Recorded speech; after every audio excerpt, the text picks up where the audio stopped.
एक माँ अपने बच्चे को सबसे बड़ा तोहफा देती है, उन्हें 9 महीने कोख में रखकर पैदा करना।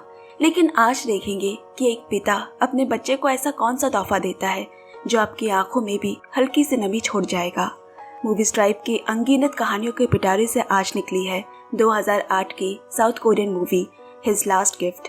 Director Yong Jin Kim, IMDb 7। कहानी की शुरुआत एक छोटी बच्ची सोही के जन्मदिन से हुई। उसका जन्मदिन स्पेशल बनाने के लिए उसके पापा जो योंग ने सोही के सभी दोस्तों को बुलाकर सरप्राइज देने वाले हैं।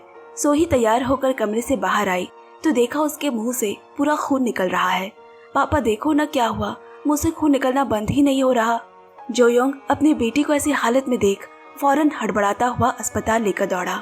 वहाँ सोही के सारे टेस्ट करने के बाद पता चला कि उसे विल्सन नामक एक बहुत ही खतरनाक बीमारी है और उसे बचाने के लिए उसका जितना जल्दी हो सके लीवर ट्रांसप्लांट करना पड़ेगा, डॉक्टर ने कहा।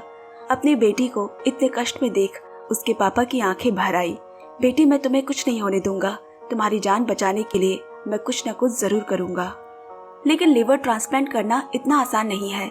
डोनर का सोही के साथ सब कुछ मैच होना चाहिए, तभी यह ट्रांसप्लांट मुमकिन है और सोही के साथ अब तक किसी भी डोनर का मैच नहीं मिला। जो योंग एक पुलिस ऑफिसर है। वो ताइजो नाम के एक कैदी को जेल से निकालने पहुंचा क्योंकि इसका ही लीवर सोही के साथ मैच करता है, जो कि एक चमत्कार ही है। ताइजो डोनर होने के साथ साथ जोयोंग का स्कूल का दोस्त भी है। सोही को बचाने के लिए ही उसे कुछ समय के लिए जेल से निकाला गया। जेल से सीधा उसे अस्पताल चेकअप करवाने ले जाया गया। सारे टेस्ट हो जाने के बाद डॉक्टर ने जोयोंग को बताया कि अभी लीवर ट्रांसप्लांट नहीं किया जा सकता क्योंकि ताइजो के लीवर के आसपास फैट्स की मात्रा काफी ज्यादा है, जिससे ऑपरेशन में भी रिस्क हो सकता है। पहले ताइजो को कुछ हफ्ते आराम करना होगा। इस बीच सिगरेट, शराब ये सब पीना बिल्कुल मना है और फिर कुछ हफ्ते बाद दोबारा चेकअप करने पर रिपोर्ट नॉर्मल आए तब ये ट्रांसप्लांट किया जा सकेगा और इसमें कोई खास रिस्क भी नहीं होगा। अब ताइजो कुछ समय के लिए नहीं बल्कि कुछ हफ्तों के लिए जोयोंग के साथ रहेगा। लेकिन यह ताइजो को उनकी किसी भी बातों से कोई मतलब ही नहीं, ना ही वो ध्यान दे रहा है। उसकी वजह से एक छोटी बच्ची की जान बच जाएगी, इसका उसे कोई एहसास ही नहीं, ना ही कोई हमदर्दी है। वो तो बस यही सोच रहा है ऐसा मौका दोबारा कहाँ मिलेगा भागने का, और दिमाग में यहाँ से भागने का प्लानिंग बना रहा है। अब वो टॉयलेट जाने के बहाने पुलिस वालों की आंखों में धूल झोंककर बाथरूम में अपना जूता और पैंट वही छोड़ खिड़की से बस बॉक्सर में ही भाग निकला और भागकर सीधा अपने पुराने दोस्त जो इल्लीगल काम करता है उसके पास पहुंचा। इतने सालों बाद 2 दोस्त मिले हैं, इसकी खुशी में एक रेस्टोरेंट गए। शराब, खाना और लड़कियों में डूबे दोनों मजा करते हैं। साला जो योंग मेरा स्कूल का दोस्त है तो क्या, मुझे कोई फर्क नहीं पड़ता उसकी बेटी जिए या मरे, कहकर वो उसे सुना रहा है। और इसके ठीक बाद में वहाँ जो योंग ताइजो को ढूंढते हुए पहुंच गया। उसे वैसे ही गिरफ्तार कर अपने घर ले आया। वो फिर से भागने की कोशिश ना करे, इसलिए हर वक्त उसके हाथों में हथकड़ी लगी रहती। उसके लीवर को स्वस्थ रखने के लिए उसे एक कड़वी दवाई भी पीने को दी, लेकिन उसने वो सारी दवाई फेंक दी। उस वक्त तो जोयोंग ने कुछ नहीं कहा, लेकिन अगली सुबह वो उसे जल्दी उठाकर एक्सरसाइज करवाने ले गया, पर वो एक्सरसाइज भी नहीं करना चाहता और ना ही करता है। यहाँ दूसरी तरफ सोही अस्पताल में डरी घबराई हुई होती है क्योंकि वहाँ उसी के बगल में रहने वाले बच्चे उसी रोग के कारण मर भी रहे हैं और यही सब देख वो काफी डरी हुई है। उसने अपने पापा को बुलाया और कसकर उन्हें गले लगा लिया। पापा, मुझे यहाँ नहीं रहना, मुझे घर ले चले ना। अब जोयोंग अपनी बेटी को कुछ दिनों के लिए घर ले आया। वहाँ ताइजो को ऐसी हथकड़ी में देख वो थोड़ा डर जाती है। सोही डर रही है करके उसने ताइजो की हथकड़ी खोल दी और उसे घर पर ऐसे ही खुला छोड़ दिया। दूसरे दिन उसके घर पर बैंक से 2 लोग आए।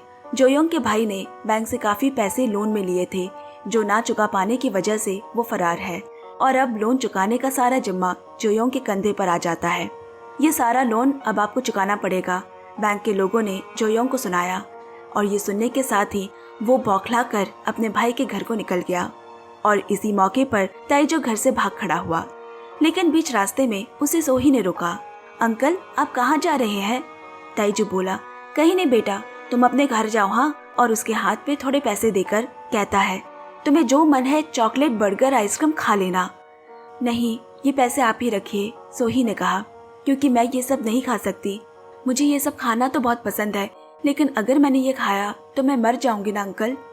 सोही की बात सुनकर एक पल के लिए ताइजो भी शांत हो गया और चुपचाप आगे चलने लगा। सोही भी उसके पीछे पीछे आ रही है। उसके बाद वो बोली, अंकल, ऑपरेशन से पहले मुझे मेरी माँ से मिलने का मन है, मुझे एक बार माँ के पास ले चलिए ना। पापा ने कहा था कि वो मुझे मम्मी के पास लेकर जाएंगे, लेकिन वो बहुत बिजी है। प्लीज अंकल, आप ले चलिए ना। अभी मैं बहुत बिजी हूँ, मैं तुम्हें लेकर नहीं जा सकता, तुम अभी वापस घर चली जाओ, कहकर उसने एक टैक्सी पकड़ ली। पर सोही भी कम बदमाश नहीं है। वो टैक्सी के पीछे भागते भागते चलाने लगी। पापा, पापा मुझे छोड़कर मत जाइए, मुझे भी अपने साथ लेकर चलिए ना, रोते हुए दौड़ने लगी। और सोही का ये प्लान काम कर गया। टैक्सी ड्राइवर ताइजो की तरफ घूर कर, जैसे भी परिस्थिति क्यों ना हो, कोई अपने बच्चे को ऐसे अकेला छोड़कर जाता है क्या, गाली करने लगा और टैक्सी से बाहर निकाल दिया। अब तो उसे सोही को उसकी माँ के पास लेकर जाना ही होगा।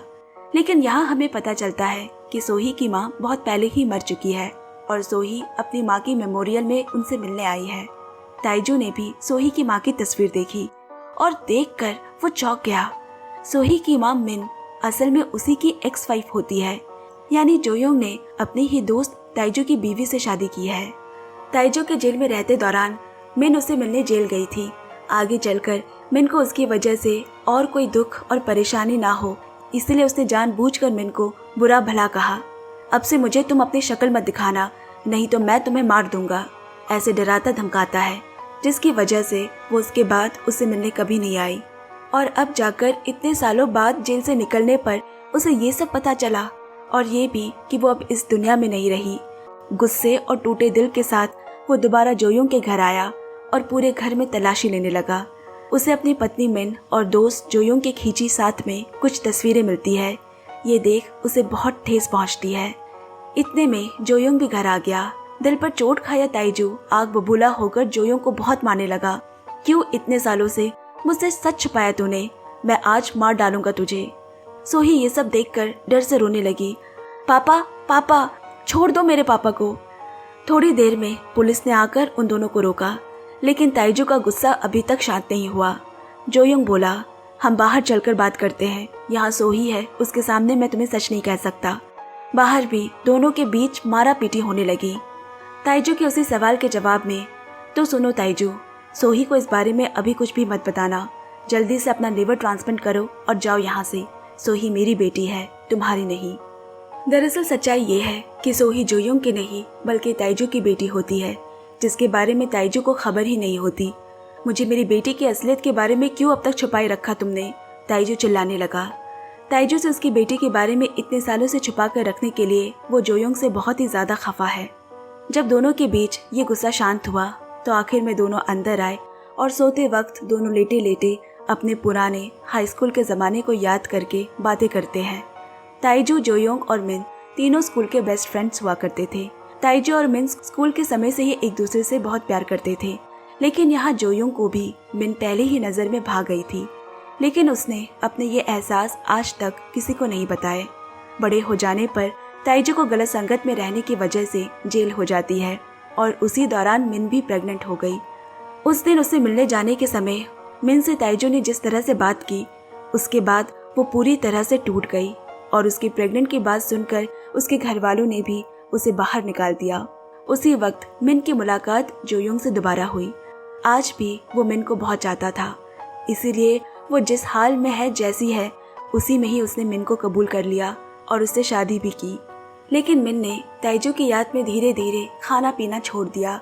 बीमारी और कमजोरी के कारण कम उम्र में ही वो चल बसी। ताइजू के उसे इतने सुनाने और धोखा देने पर भी वो मन से ताइजू को भुला ही नहीं पाई और ना ही कभी जोयोंग को अपना सकी, जिसके लिए वो जोयोंग से हमेशा माफी मांगा करती।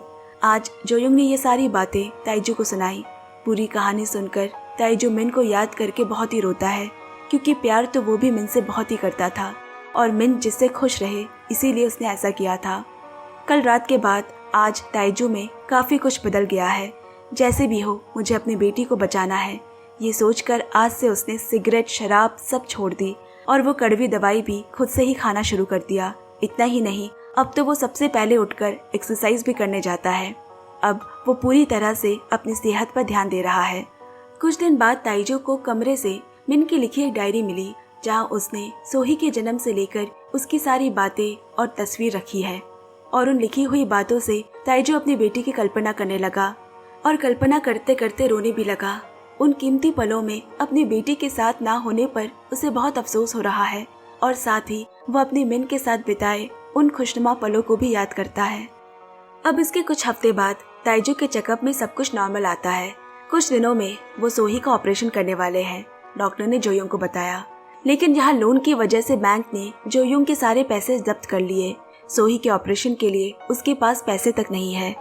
ताइजू जोयोंग को सुनाने लगा, मिन के पास पैसे नहीं थे, मैंने इलीगल तरीके से कमाए वो सारे पैसे मेरे जेल जाने पर मिन को देने के लिए कहा था ना। लेकिन जोयोंग उसकी बात का कोई भी जवाब न देकर बैंक से बाहर निकल गया।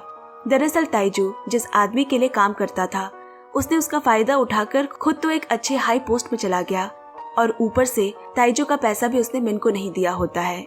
ये जानते ही ताइजू ने तुरंत उस आदमी को फोन कर उससे अपने हिस्से के पैसे मांगे। अब अगले दिन ताइजू और जोयोंग के बीच हो रही बातें सोही सुन लेती है।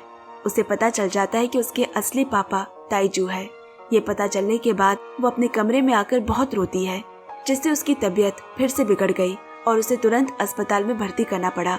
लेकिन उनके पास तो पैसे ही नहीं है, इसीलिए अब ताइजू उसी आदमी के पास जाकर अपने पैसे लेकर आता है और उसने अस्पताल के सारे बिल्स क्लियर किए। सोही ये जानकर भी कि उसके असली पिता ताइजू है, वो उससे अपने अंदर का भरा गुस्सा और नफरत दिखाती है। उसे भला बुरा कहती है, आई हेट यू, मुझसे दूर हो जाइए, पास मत आना मेरे। अपनी बेटी से ऐसे कटु शब्द सुनने के बाद उसे बहुत ठेस पहुंची। कमरे के बाहर आकर वो बहुत रोता भी है। यहाँ अंदर सोही जोयोंग से, पापा मुझे छोड़कर कभी मत जाना, मैं हमेशा आपके साथ ही रहना चाहती हूँ और हर जन्म में मैं आपकी ही बेटी बनकर जन्म लेना चाहती हूँ, कहते हुए जोयोंग को गले लगाकर खूब रोने लगी। अब इसके अगले दिन सोही का ऑपरेशन है। एक बार के लिए ताइजू उसे देखने अंदर आया, क्योंकि ऑपरेशन के बाद सोही की खुशी के लिए उसने उससे दूर चले जाने का फैसला किया है। सो रही अपनी बेटी की गोद में सर रखकर वो मिन को बहुत याद कर रहा है। थोड़ी देर बाद दोनों दोस्त अपने कॉलेज के दिनों को याद कर बातें कर रहे हैं। उनके बीच गिले शिकवे दूर हो चुके हैं। याद करते करते उस दिन समंदर किनारे बिताए वो पल को भी याद करने लगे और ये बात सोही ने सुन ली। वो झटपट उठकर मुझे भी उस जगह जाना है कहने लगी। उसी दिन ही वो सोही को लेकर वहां जाते हैं, जहाँ खूब सारा समय सोही और ताइजू बात करते हुए बिताते हैं और इस बार सोही उससे बिल्कुल ही प्यार से बात करती है। सोही की बातों को सुन ताइजू भागता हुआ बाथरूम पहुंचकर बहुत रो रहा है और तभी वहां उसका वही रेस्टोरेंट वाला दोस्त आकर अचानक से उस पर हमला कर देता है। दरअसल ताइजू का बॉस जो अभी हाई पोस्ट पर है वो भी ताइजू से डरता था और उसे मारने के लिए वो बहुत पहले से ही अपने आदमी को उसके पीछे लगा कर रखा था, इस डर से कि कहीं वो उसके राज सबको ना फैला दे। और पैसे देकर उसने उसी के ही दोस्त को उसे मारने के लिए भेजा। वो उसे चाकू से मारता है। उसके लीवर की जगह पर भी वो चाकू मारने लगा। इतने घायल होने पर भी वो कहता है, और किसी भी जगह मारना है तो मार लो, लेकिन यहाँ मत मारो, ये मेरी बेटी के लिए है, इसमें किसी का हक नहीं है, ये बस मेरी बेटी का है, कहकर चिल्लाने लगा और गिरते पड़ते अपनी जान बचाकर बाहर निकला। ताइजू को ऐसे खून ही खून के हालत में देखकर जोयोंग ने तुरंत एम्बुलेंस बुलाई।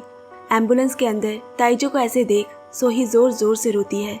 मुझे माफ कर दीजिए, मुझे पहले से सब कुछ मालूम था हमारे रिश्ते के बारे में, लेकिन मैंने कभी आपसे नहीं कहा।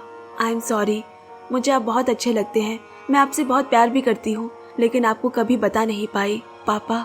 ताइजू को गले लगाकर फूट फूट कर रोने लगी। पहली बार अपनी बेटी के मुंह से पापा शब्द सुनकर उसे दर्द में भी एक सुकून मिल रहा है।